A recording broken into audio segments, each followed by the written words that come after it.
এই যে সামনেই দেখুন মারমেড বিচ রিসোর্ট, মেরিন ড্রাইভের পাশেই রিসোর্টটি অনেক সুন্দর, সাগরের গা ঘেঁষে।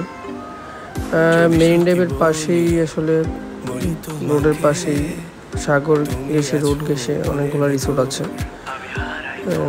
দেখা যাচ্ছে।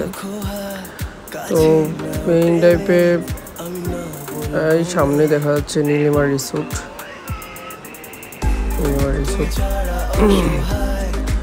মেরিন ড্রাইভ রোডে বাইক ড্রাইভ করতে ভীষণ ভালো লাগে আমার।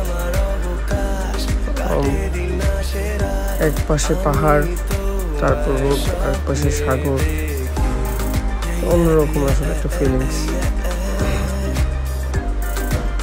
আমি খুবই মজা পাই।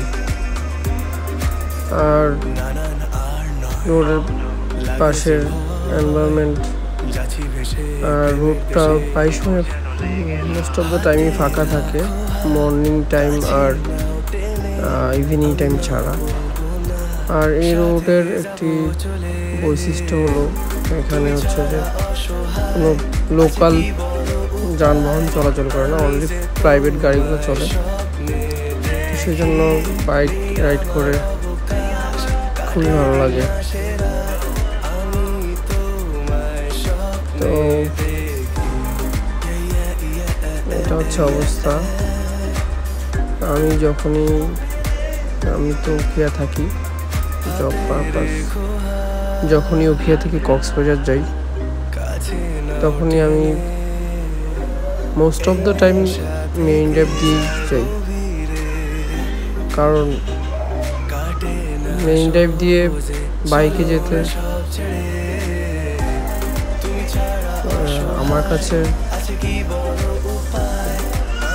অন্যরকম ভালো লাগা কাজ করে। এটা শুধু আমার না, আমি মনে করি সবারই আসলে ভালো লাগবে। তো এই আমরা কাছাকাছি চলে আসছি। সামনে হচ্ছে যে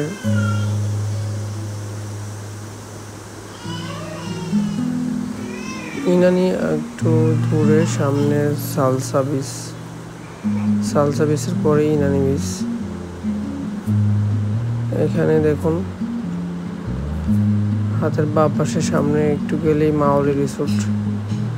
এই রিসোর্টটা অনেক সুন্দর, ভালো। তারপর হচ্ছে যে সালসা বিচ, এই যে মাওলি রিসোর্ট বামে দেখা যাচ্ছে।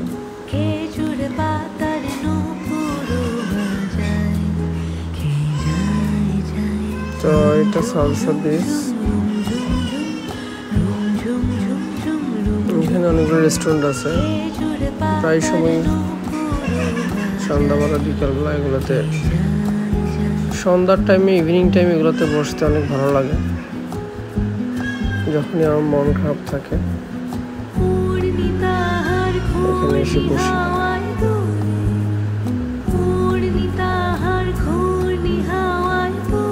এটা সল্ট ট্রেন।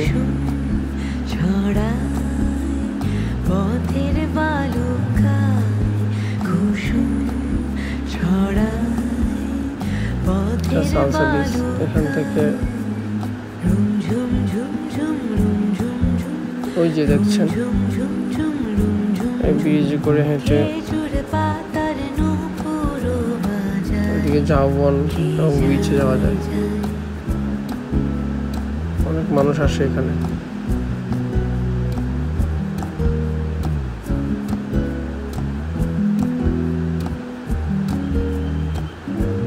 এদিক দিয়ে হেঁটে চলে যায়।